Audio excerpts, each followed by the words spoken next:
I had a pretty good upbringing, but of course I got into trouble here and there. Picked on a little bit. I was always a smaller dude, and I was kind of always into computers. And then got involved in martial arts when I was 13. I'm kind of getting picked on, beat up a little bit.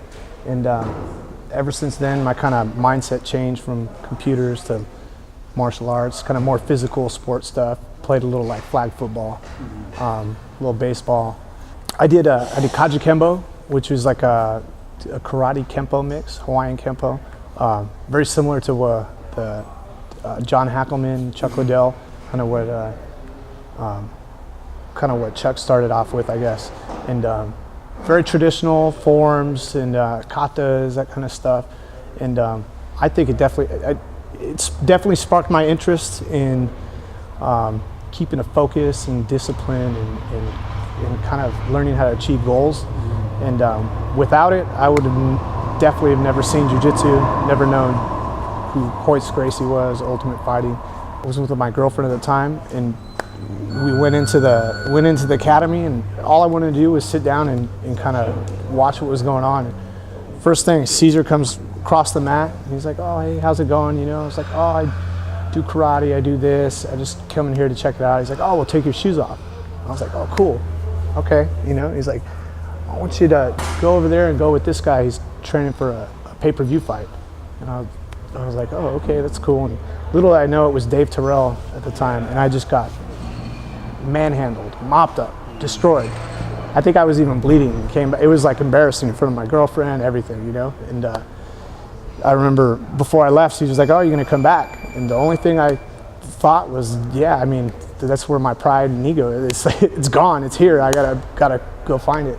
And sure enough, I came back, and even a bigger blow to my ego is I show up, and Dave Terrell was teaching a kids class. And I show up in my gi, and I go with, his kid's name was Zach at the time. He was a little stud, and I think he was like 13, maybe 12, and flying armbarred me, chucked me a few times into submissions, and I felt helpless. I was like, this is great. I was basically thrown in the fire with Caesar. I came to learn jiu-jitsu, never had any desire to really fight. I mean, it was one of those things like, oh, I could do that, you know, and you would play around with guys in the gym, but to do it like on a stage level in front of people, it was never really a big desire of mine. But one day we went to like a kind of little underground thing. It was like a pancrase fight in Stockton.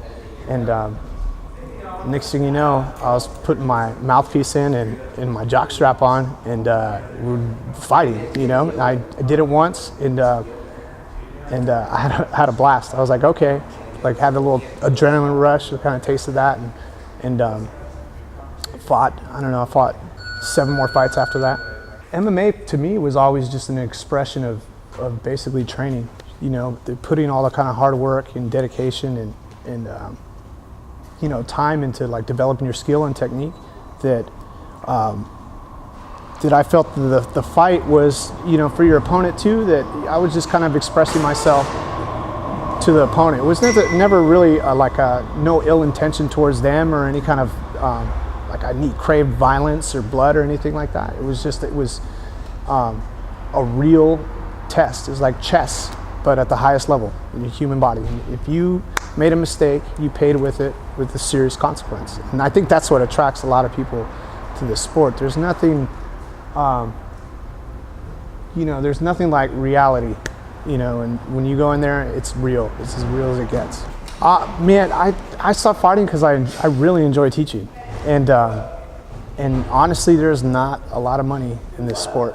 It's starting to get there, but it's like only the guys at the very, very, very small percentage are really getting paid. And man, I had a good run fighting, and there was a lot of times where I was, you know, sleeping on a couch and worried about paying my bills, and training 8 weeks for a fight to have the guy pull out last second happened several times, not getting paid. I fought in Oakland.